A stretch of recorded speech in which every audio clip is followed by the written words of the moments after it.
حضرت معرور رضی اللہ تعالیٰ عنہ بیان کرتے ہیں کہ ربضہ کے مقام پر میری ملاقات حضرت ابو ذر غفاری رضی اللہ تعالیٰ عنہ سے ہوئی۔ انہوں نے ایک عمدہ جوڑا پہنا ہوا تھا اور ان کا غلام بھی ایک بہت عمدہ جوڑا پہنے ہوئے تھا۔ میں نے اس کا سبب دریافت کیا تو کہنے لگے، ایک بار میں نے ایک غلام کو برا بھلا کہا تھا اور اس کی ماں کی غیرت دلائی، یعنی گالی دی۔ تو جب رسول اللہ صلی اللہ علیہ وسلم کو پتہ چلا تو آپ صلی اللہ علیہ وآلہ وسلم نے مجھ سے فرمایا، اے ابو ذر، تو نے اسے ماں کی گالی دی، لگتا ہے کہ تجھ میں ابھی کچھ زمانہ جاہلیت کا اثر باقی ہے۔ یاد رکھو، تمہارے ماتحت لوگ تمہارے بھائی ہیں۔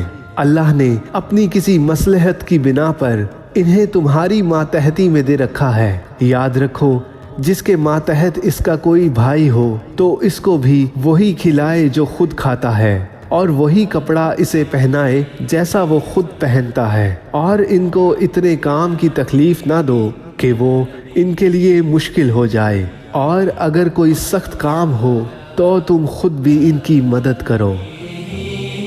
وصحبه وسلم۔